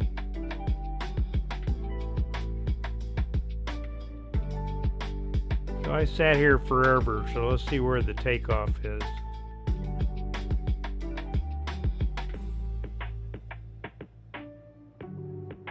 Oh, there's a taxi out.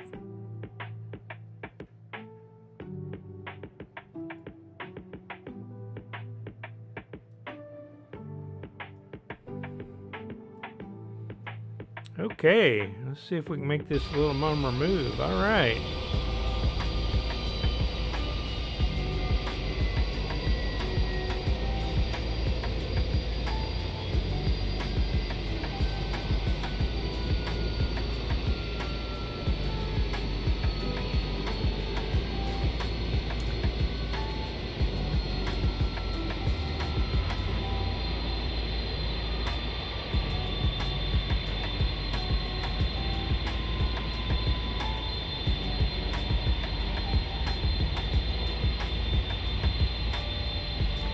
I'm using my Mac on the off to the side. That's what I'm watching my stream on.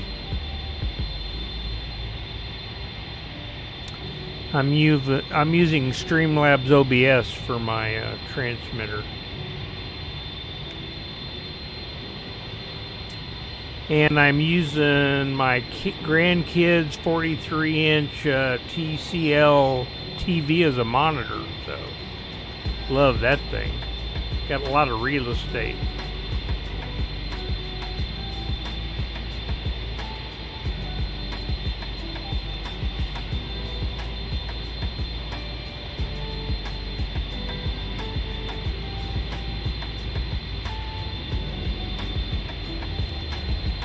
Try to speed this up just a little.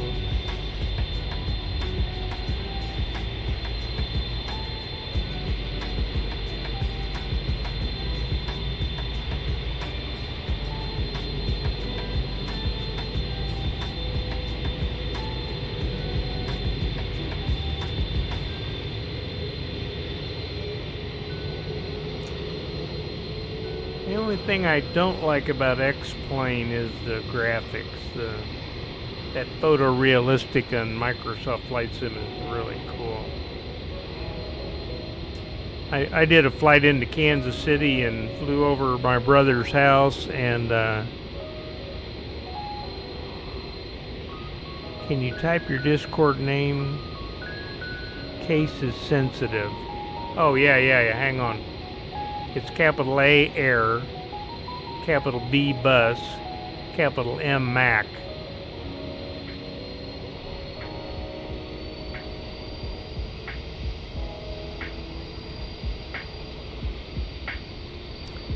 Number sign 4145.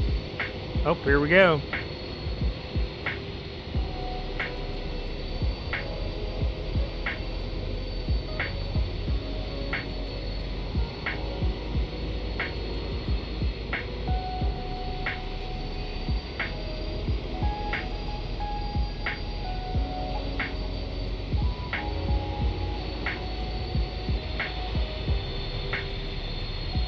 That's weird. Oh no, they're there. Those lights are weird. I don't know what they thought they were doing. Should have moved that line back. Okay, good.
I know we're doing replay, but and I could speed it up. I apologize for that.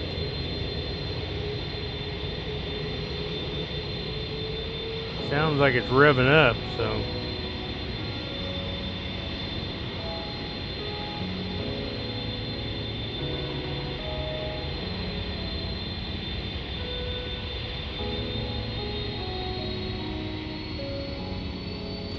Yeah, I really like the replay because you can put it all over the place.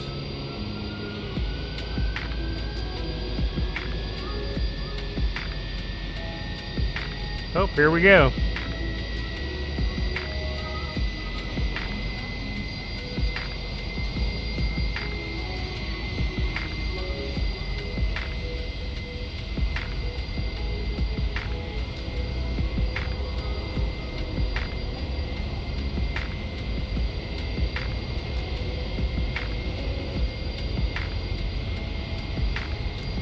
Not quite on the center line, am I?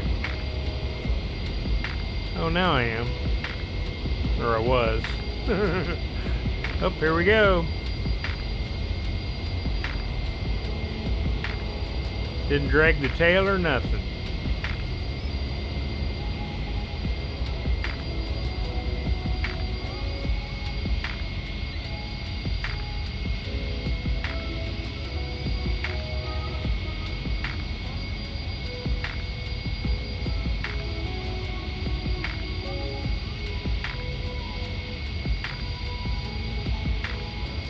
There goes the gear.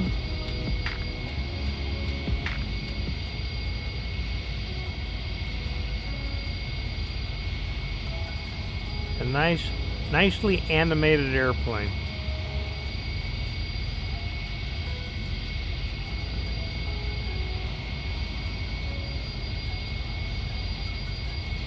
Yeah, the whale smiling is a really cool paint job. There's about 20 different liveries, but I really like this one.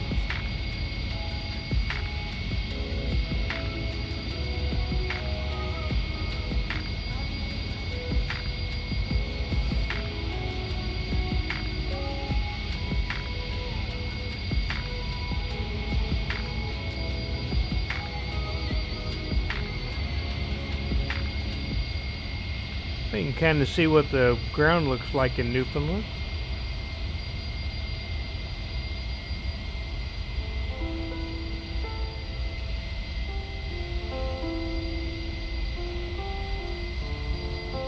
Cool, it's even got the name on the bottom.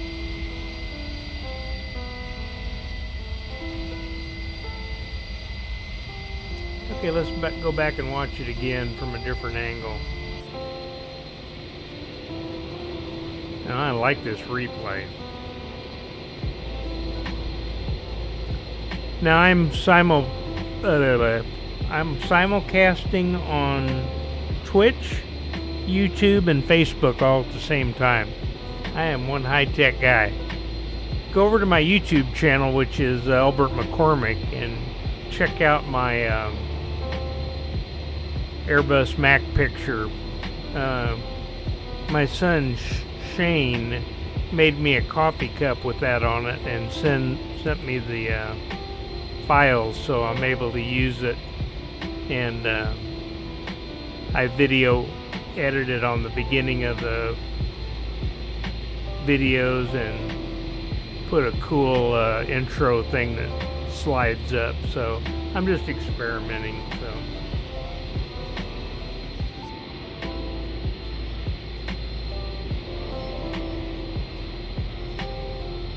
I move the slider. Let's see what happens here.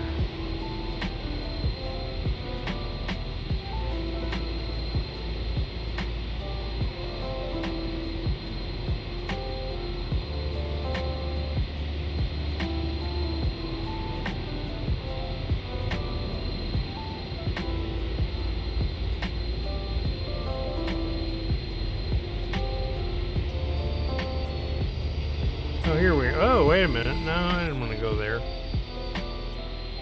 Okay. Let's pull out on the runway.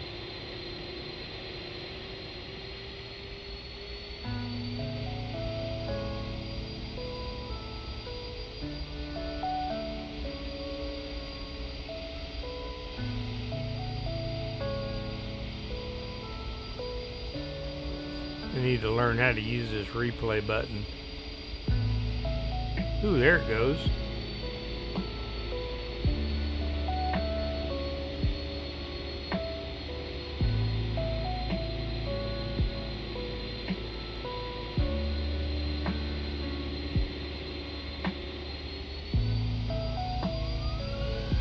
Okay, here comes the power up. We're going.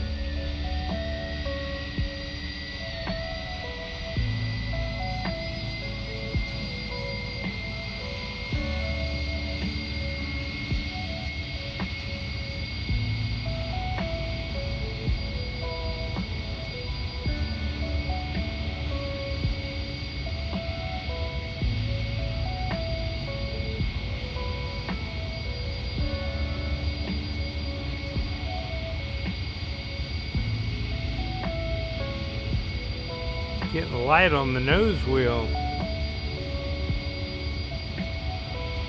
Nice takeoff on the mains. That's exactly how you're supposed to rotate. Rotate that nose up, let it roll. It'll take off when it's ready.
Actually, I'd turn around and go back in and land, but I don't want to embarrass myself, so I'm glad I've got the takeoffs down. So, like I said, I crashed on that first one, so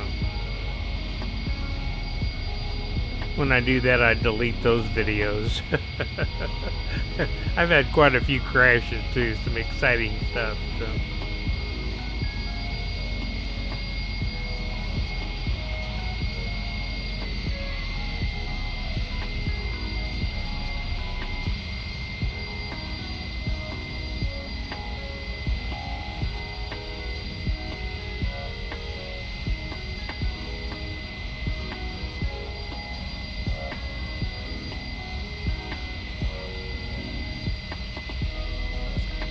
So let's see, if you get rid of replay, what happens? This, I'm going to try it. This may hide the replay, will you be able to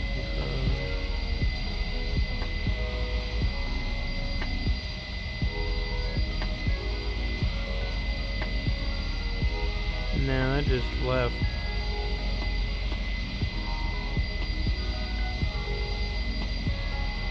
Well, let's see, I untoggled replay, so let's see if it goes, what it might do. I don't know. Wow. Are we back on the regular flight?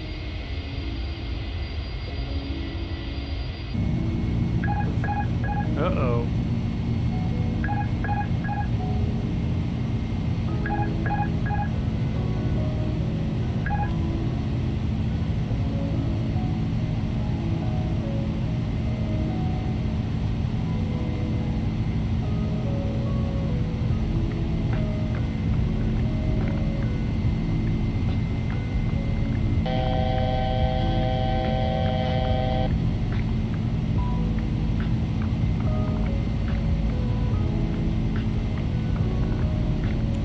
So I got rid of replay and I came back. It looks like I'm back on the flight, so that's pretty cool.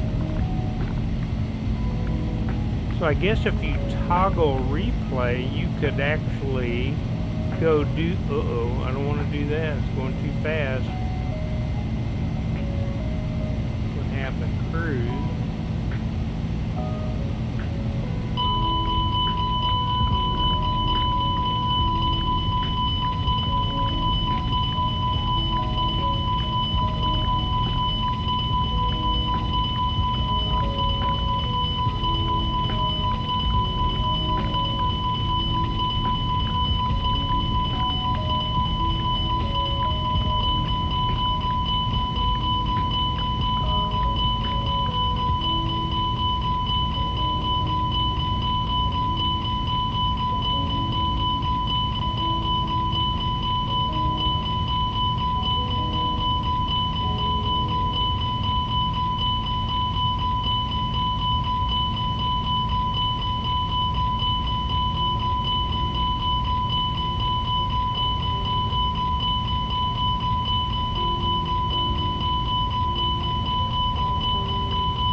I guess if you go back, it won't let you pick up where you left off.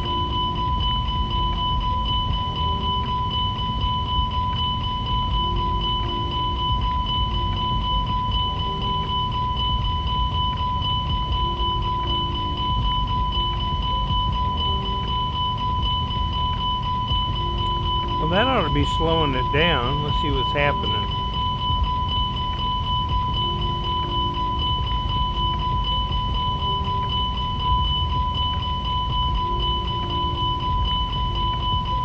Okay, now got control of those Hummers.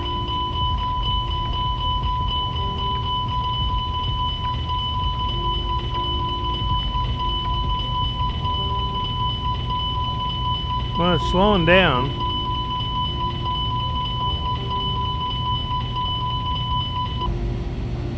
Thank you.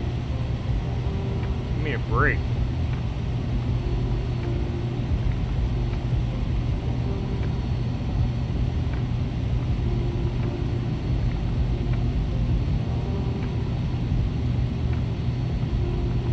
Okay, let's see what turning this back on does.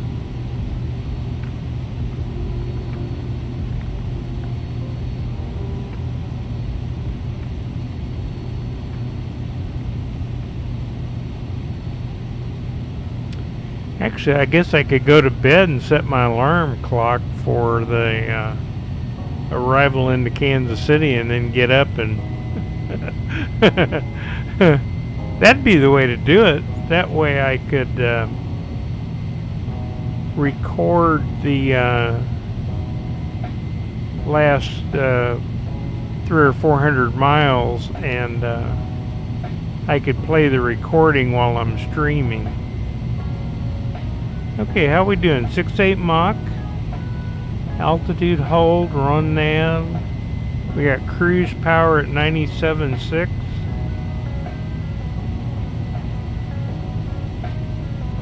We're doing... We got 6.8 set and we're doing... coming up on 6.8.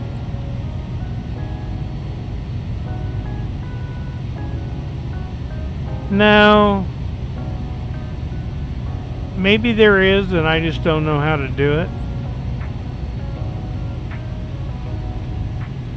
I've only been streaming since November, so, and then I took a little break there in February. My wife's aunt passed away out in Denver, so we were out there taking care of that stuff. So,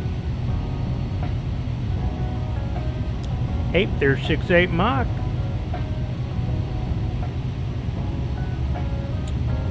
Go down here and see what it says about when we're going to get to Kansas City. Yeah, 1,480 miles to go.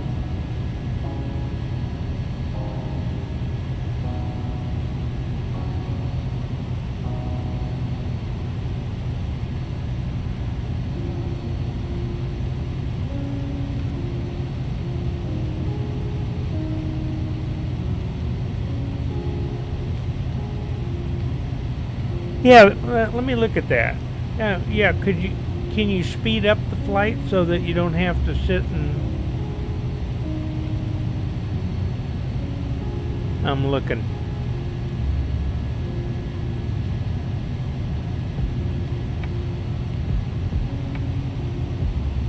I'll have to Google that and see if there's a way for fast mode.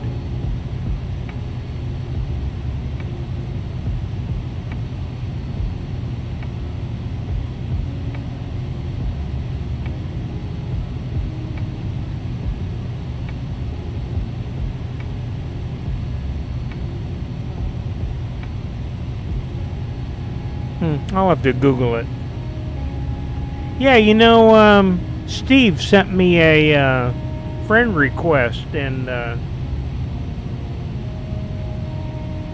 I was pretty heavy into Facebook again until I watched that documentary the other night that they put out about, did you watch that, about social media and how they manipulate you and stuff? I got rid of my Facebook and my Instagram on my phone I still can look at it on my computer, but I mean, I was stuck in on my iPhone like 6 or 7 hours a day, especially with COVID. Have you got your shot yet? We got both of them, so.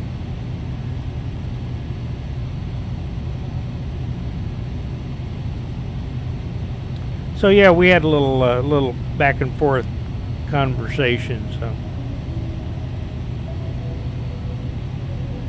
he sure lived a long and interesting life.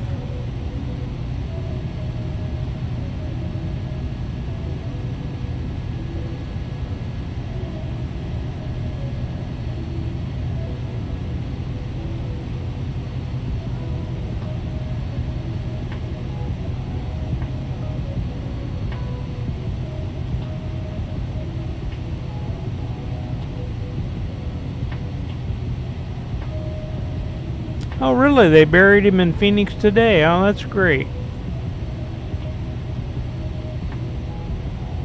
Oh, how's her mom doing?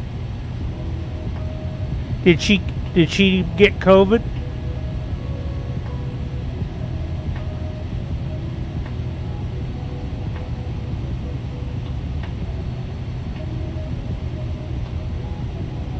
Yeah, we're getting old, buddy.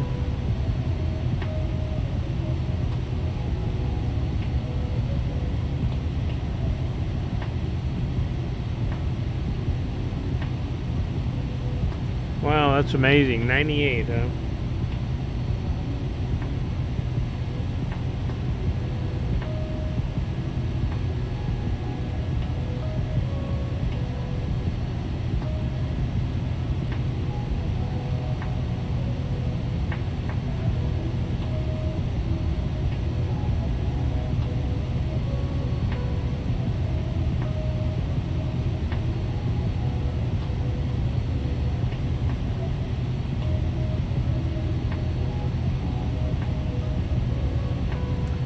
So it says I'll be on the runway at 21:09. What time is it now on the sim?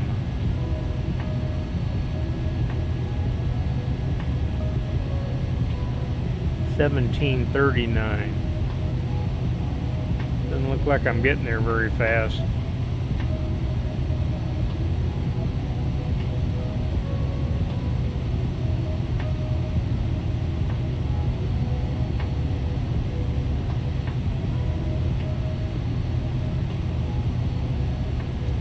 Yeah, it was nice that you took care of your mom. Your mom and dad were great, great people. Have such fond memories.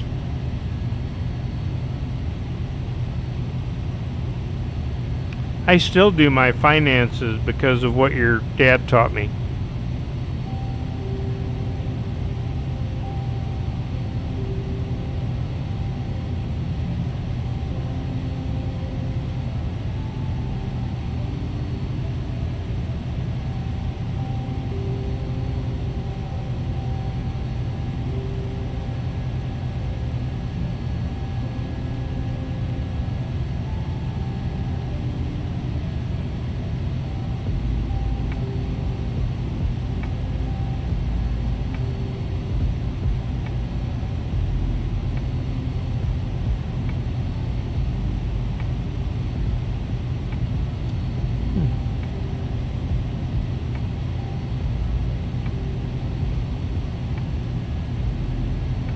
Yeah, he taught me how to do my checkbook and how to, not do all the cents, just round, use dollars and...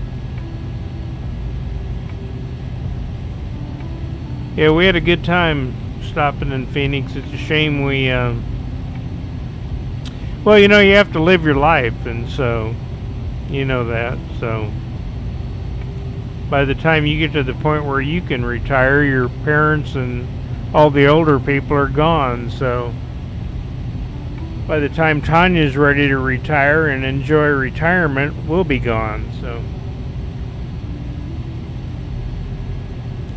they're coming down for spring break on Friday, so that'll be kind of fun. And then last summer they spent the whole summer with us, and they're going to spend the whole summer with us this summer, so that'll be fun.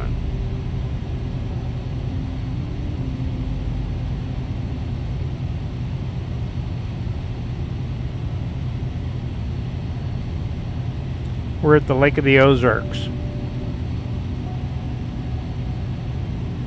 And Tanya is renting our house in Kansas City and Liberty, which is really nice for them. They have a nice house to live in.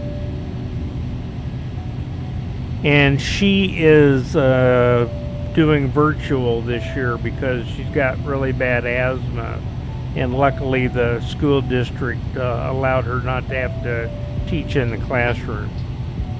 And she's I think she's just about ready to get her second shot.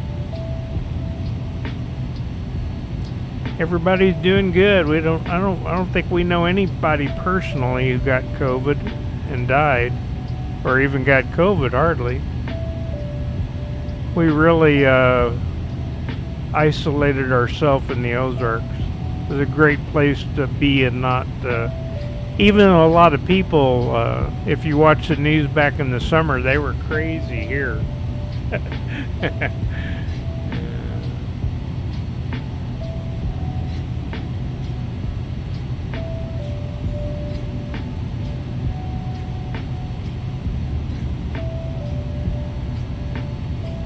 Wow.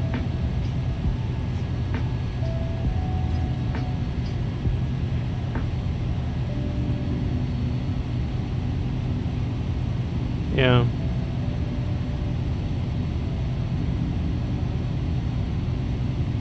I'm still trying to figure out this FMS.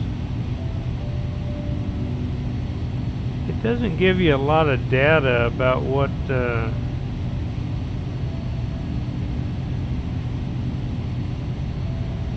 I guess it's saying I'll be there at 21:10, and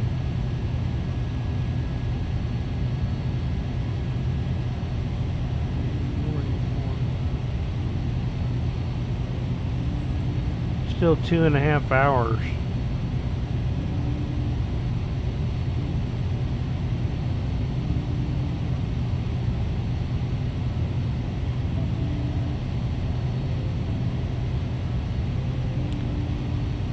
Well, now it's just a boring flight.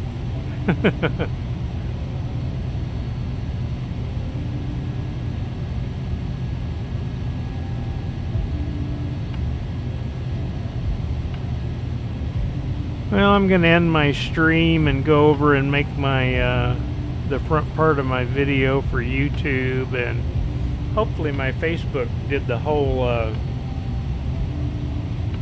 on Monday. My Streamlab OBS quit after about 55 minutes, but it picked it back up automatically, but it that messed up the Facebook feed, and but anyway, so hey, thanks for joining me. That was fun. And now anybody who watches this video can learn all about our family.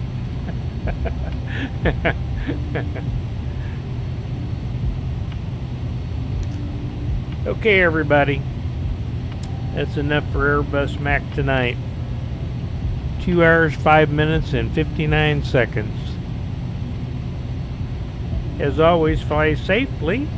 And I'm not sure whether I'll do it on Friday night again, because the gang will be here. So we may have to wait till Monday to stream again.